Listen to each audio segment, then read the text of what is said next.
क्या पता एक सूत्र आपके जीवन में पलट। मैं आस्था टीवी के ऊपर बता रहा था, सप्तम भाव में अगर केतु बैठा हो, शत्रु राशि के अंदर बैठा हो, एक ग्रह की पाप दृष्टि हो, तो ऐसी लड़की विधवा हो जाती है। मैंने ऐसे ही बोला आस्था टीवी के ऊपर, और कोई एक ज्योतिषी जी उसको सुन रहे थे।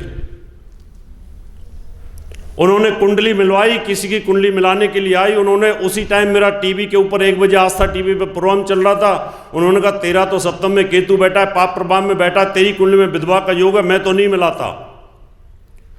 उसने मिलाने से मना कर दिया, लेकिन उस लड़की ने शादी जबरदस्ती की और बाद में वो विधवा हो गई। जब वो ज्योतिषी मुझे एक सम्मेलन में मिले तो मेरे पैर पकड़ लिए, बोले गुरुदेव मैं तो आपके लिए एकलव्य की तरह हूँ, आप तो मेरे द्रोणाचार्य हैं। कहता आपने ऐसे ऐसे टीवी पे एक सूत्र बोला था, बड़ा अच्छा था। आजकल अनिल भट्ट जी हमारे साथ चलते हैं, एक चाबी देते हैं, एक चाबी मास्टर की। अभी हम बेंगलोर गए थे, वहाँ भी दी थी। तो मित्रों, मेरा कहने का तात्पर्य ये था कि जब कोई वक्ता बोले तो उसको ध्यान के साथ सुनो। ये काम तो होता रहेगा, आपका सारे काम होते रहेंगे, अभी तो सब पूरे टाइम यही काम करना है। अब मैं आपको जानकारी देता हूं कि आजकल शनि का बहुत खौफ है, और अच्छा भी है। बहुत ज्योतिषी बोल रहे हैं अच्छा है, अच्छा है, अच्छा है। अच्छा तो वो ज्यादा बोल रहे हैं कि जो टीवी वाले बुलवा देते हैं उनसे कि बोलो अच्छा है, बोलो अच्छा है। वो भी बेचारे अपना अच्छा अच्छा करना शुरू कर देते हैं, चाहे वो बुरा हो चाहे अच्छा हो। तो आप सब विद्वान हैं, आपको मैं बड़ा साइंटिफिकली इसकी जानकारी आपको देता हूं कि ये कैसे काम करेगा। ये सच है कि मूल त्रिकोण राशि में आ रहा है, इसके जीवन के ऊपर क्या प्रभाव होते हैं।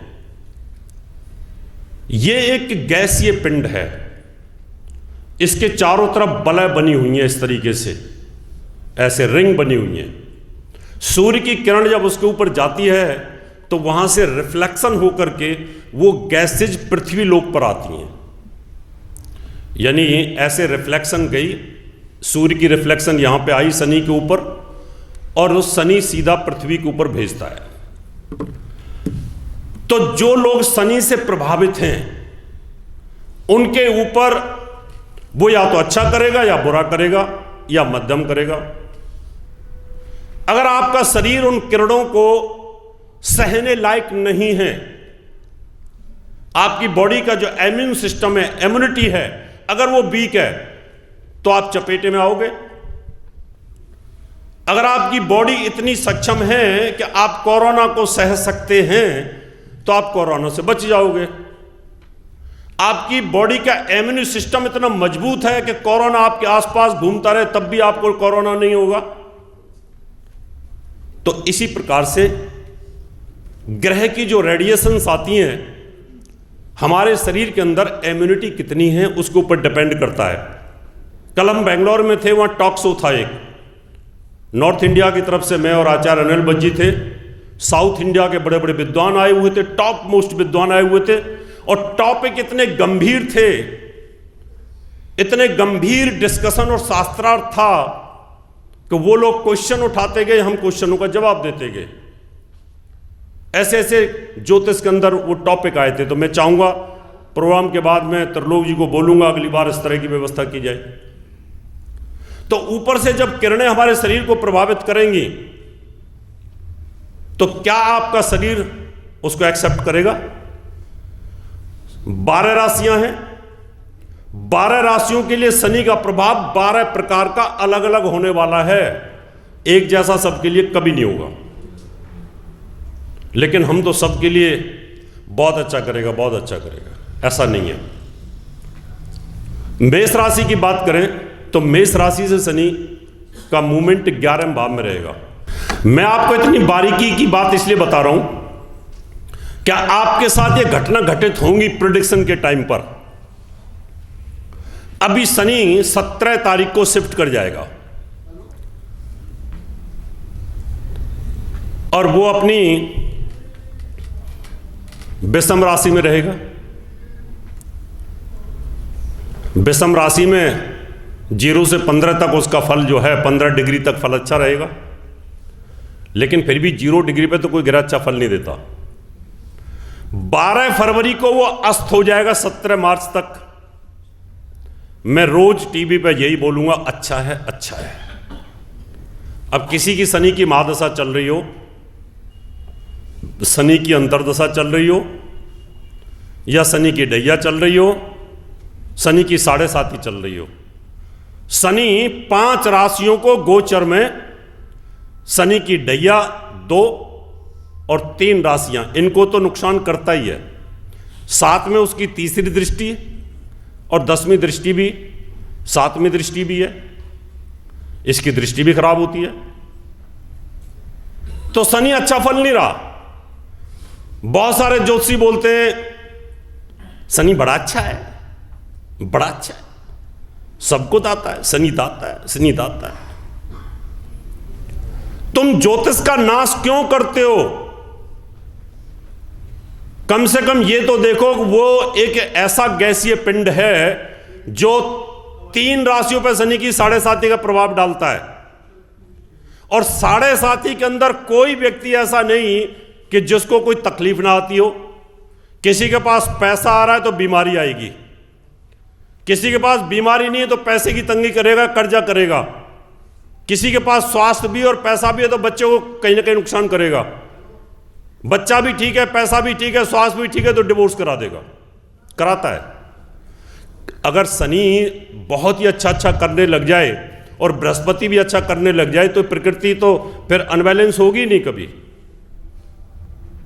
इसलिए जब शनि की महादशा चले, मान लो मेष लगन की मैं बात करता हूं या मेष राशि की बात करता हूं, शनि 11वें भाव में चलेगा, लाभ स्थान है, लाभ देगा, पैसा आएगा आपके पास। लेकिन पैसा आना शुरू हो गया 17 तारीख से, और एकदम जैसे ही अस्त होगा 12 फरवरी को अंधा हो जाएगा, तो उसका पैसे का फ्लो टूट जाएगा और वो 17 मार्च तक तो अंधा रहेगा।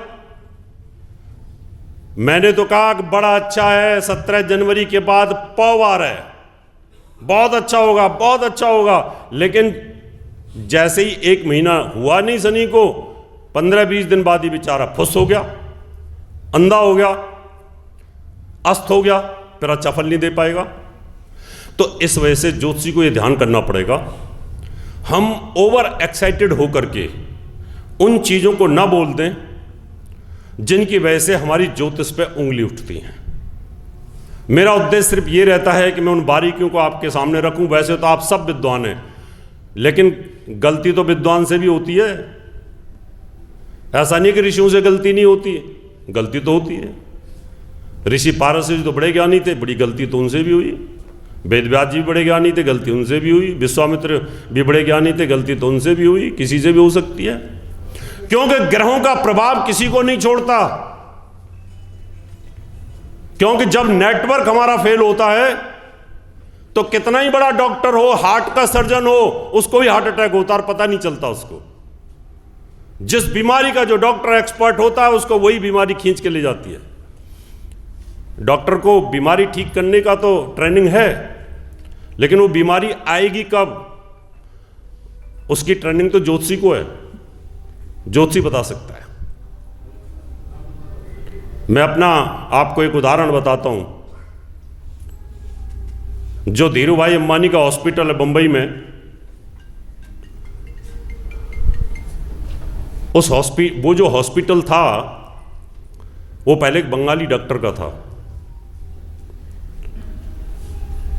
बाला साहब ठाकरे को हार्ट अटैक हुआ, उन्होंने उनको ठीक किया। खुश होकर के उन्होंने माड़ा के अंदर लोखंडवाला में उनको एक जगह दे दी कि तुम यहां हॉस्पिटल बनाओ। वहीं पर मेरा बंगला था, ऑफिस मैंने ले रखा था, बिल्कुल उनके पास। डॉक्टर बहुत इंटेलिजेंट थे, हार्ट के सर्जन थे, हॉस्पिटल बन रहा था। वो कभी कभी मेरे पास आके बैठ जाते थे कि रावत जी आए हुए हैं, रावत जी मेरी कुंडली देखो। अरे मैं कहा डॉक्टर साहब आप तो इतने नामी हैं, बाला साहब के घर में आना जाना आपका है, इतने बड़े आप महान आदमी हैं, बोला नहीं नहीं देखो। मैं कहा डॉक्टर साहब आप हार्ट के ही स्पेशलिस्ट और आपको हार्ट अटैक ही होगा। तो हंसने लगे, बोले क्या बात करते हो। 4-6 डॉक्टरों की टीम को बुलाया, बोला ये तो जोशी ऐसे कह रहे हैं कि हार्ट अटैक होगा, और उनको हार्ट अटैक हुआ। हॉस्पिटल अधूरा रह गया। उस हॉस्पिटल को फिर मुकेश अंबानी ने खरीदा और आज वो बहुत बड़ा हॉस्पिटल है। तो ग्रह किसी को नहीं छोड़ता। ऊपर से जब नेटवर्क चेंज होता है ना ग्रह का, जब शनि लगता है तो राजा परीक्षित की बुद्धि को भी भ्रष्ट कर देता है। वो भी ऋषि के गले में सांप डाल देते हैं। जब शनि लगता है युधिष्ठिर के ऊपर तो पूरे परिवार को, पूरे राजपाट को और द्रौपदी को भी दांव पे लगा देते हैं। उनकी बुद्धि भ्रष्ट होती है। और जब शनि लगता है कैकेयी के ऊपर तो पूरे परिवार का विनाश कर देती है। शनि जब लगता है राजा हरिश्चंद्र के ऊपर तो हाथ में कटोरा दे दिया, शमशान घाट पर नौकरी करने के लिए मजबूर कर दिया। कोई नहीं बचता। शनि अगर लगा है तो अनिल अंबानी के ऊपर तो ऊपर से नीचे आ गया। सद्दाम हुसैन के ऊपर लगा, ऊपर से नीचे आ गया। नवाज शरीफ के ऊपर लगा, 7 साल के लिए आउट कर दिया। बुरा हाल करता है वो, ना हिंदू को छोड़ता है ना मुसलमान को छोड़ता है। मेष लगन में शनि 11वें भाव में बैठा है, अच्छा फल करेगा, लेकिन फ्लैक्चुएशन आएंगी। एक फ्लैक्चुएशन का उदाहरण और दूंगा, उसके बाद आप लोगों को भूख भी लग रही होगी। शनि 11वें भाव में अच्छा फल करेगा, गोचर में भी अच्छा फल करेगा, और 11वें भाव में सभी ग्रह अच्छा फल करते हैं, और शनि वहां और अच्छा फल करता है। लेकिन ऋषि पाराशर जी ये कि शनि की महादशा चल रही हो, शनि लाभ स्थान में चल रहा हो, अंतरदशा में हो, 7.5 में हो, तो भी पैसा देगा आपको। लेकिन उसकी भी टांग खींचने वाले हैं। पाराशर जी कहते हैं कि शनि की भी टांग खींचने वाले हैं। शनि अगर 11वें भाव में चल रहा हो और 5वें भाव में कोई प्लेनेट आ जाए सूर्य को छोड़ करके, सूर्य और शनि पिता पुत्र हैं, बृहस्पति आ जाए, राहु आ जाए, केतु आ जाए, कोई भी ग्रह आ जाए, चंद्रमा आ जाए, उस समय के लिए शनि अपना फल नहीं दे पाएगा। अगर ही मान लो 2.25 दिन के लिए चंद्रमा और शनि आमने सामने आ गए, विष योग बनेगा, और उस समय तुमने शेयर में पैसा लगा दिया उन 2 दिनों में, तो तुम नीचे गिरोगे, क्योंकि शनि के लाभ की स्थिति को वो तोड़ देगा, खत्म कर देगा, वहीं पर रोक देगा उसको। जो शनि आपके लिए अच्छा कर रहा था रोक देगा।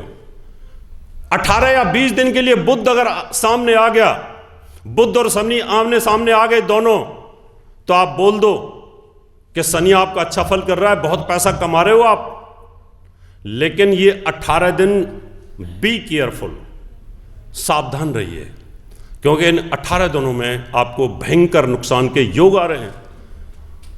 मैं तो उस जोशी के पास गया था, वो तो कह रहा था आपका शनि तो बड़ा अच्छा है, करे जाओ करे जाओ करे जाओ, बढ़े जाओ। लेकिन आपने तो 18 दिन में मुझे बता दिया नुकसान है, और उन 18 दिनों में उसको भयंकर लॉस होगा। ये चीज़ें इसलिए बतानी पड़ती हैं कि हम भी टीवी पे जाएंगे, अभी परिवर्तन होगा, फिर हमें बोलेंगे टीवी वाले के बोलो ऐसे, हमने कहा नहीं। इसलिए मेष लगन में 2.5 साल के लिए रहेगा, बकरी भी होगा बीच में। इन 2.5 सालों में अस्त भी होगा।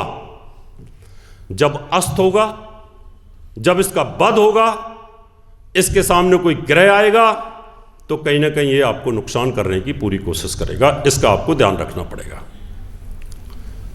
गोचर के अंदर शनि 3रे भाव में भी बड़ा अच्छा फल करता है। 3rd हाउस में पराक्रम का स्थान है, त्रिसड़ा है, 3, 6, 11, 3, 6, 11 को बोलते हैं त्रिसड़ा है, और 6, 8, 12 को बोलते हैं त्रिक। अगर तीसरे भाव में शनि चले तो अच्छा फल करता है, पराक्रम में वृद्धि करेगा, विदेशों से लाभ भी देगा, ऊंचाइयां भी देगा, सब अच्छा अच्छा होना शुरू हो जाएगा आपके पास में। धनु लगन के अंदर आएगा, धनु राशि के अंदर भी आएगा, धनु राशि से शनि की 7.5 हट जाएगी, अच्छा फल करना शुरू करेगा। लेकिन अगर तीसरे में शनि चले उस समय पर 12वें भाव में कोई प्लेनेट अगर आ गया, अब साल में एक बार तो सूर्य आएगा तो सूर्य को तो दोष लगता नहीं, क्योंकि सूर्य तो इसका वध करता नहीं, क्योंकि इसका बेटा है। कोई भी ग्रह शनि सूर्य को छोड़कर के 12वें भाव में 7 ग्रहों में से कोई भी आएगा, जितने समय के लिए आएगा उतने समय पर तीसरे भाव में शनि का फल खत्म हो जाएगा। यह ध्यान रखिएगा। हम ओवर कॉन्फिडेंस बोलते हैं, शनि की महादशा चल रही है, शनि स्वराशि में चल रहा है, चिंता मत कर बेटा, चलता रहे आगे, और बाद में उसको दुर्घटना हो गई और वो दुर्घटना का शिकार हो गया, उसी पीरियड में उसका तलाक हो गया, बच्चे को तकलीफ हो गई, खुद बीमार हो गया। ज्योतिष बहुत बारीक है, इतनी बारीक है कि इसको अगर आप अध्ययन करते चले जाओ तो आपको आनंद की अनुभूति होगी। आपको लगेगा कि जैसे आप कंप्यूटर पर साइंटिस्ट बैठा होता है और वो मंगलयान को देख रहा होता है कि कहां पहुंच गया, कहां पहुंच गया, तस्वीरें आ रही हैं। आप अगर कंप्यूटर पर ज्योतिष के अंदर बैठ जाते हो, आप चंद्रमा की गति को देखते रहते हो, कितनी डिग्री पर इत्साल नाम का योग बना रहा है, कौन सा योग बना रहा है, और दुर्घटना कब हो रही है आप बता सकते हो।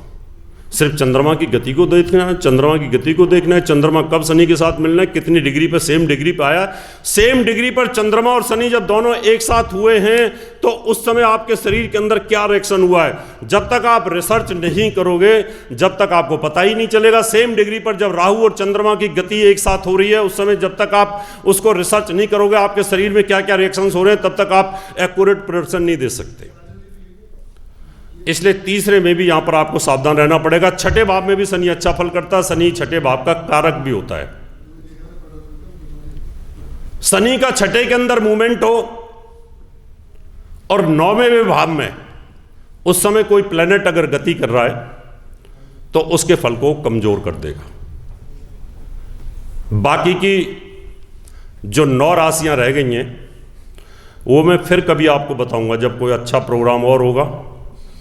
बेस्ट प्रोग्राम रहा ये। आदित्य झा, त्रिलोक झा, आपको मैं बहुत बहुत बधाई देता हूं। आपका ये प्रोग्राम सफल रहा, आगे और अच्छा करने की कोशिश करिए। मेरी बहुत बहुत शुभकामनाएं। आपने ध्यान के साथ सुना, आपको बहुत बहुत धन्यवाद।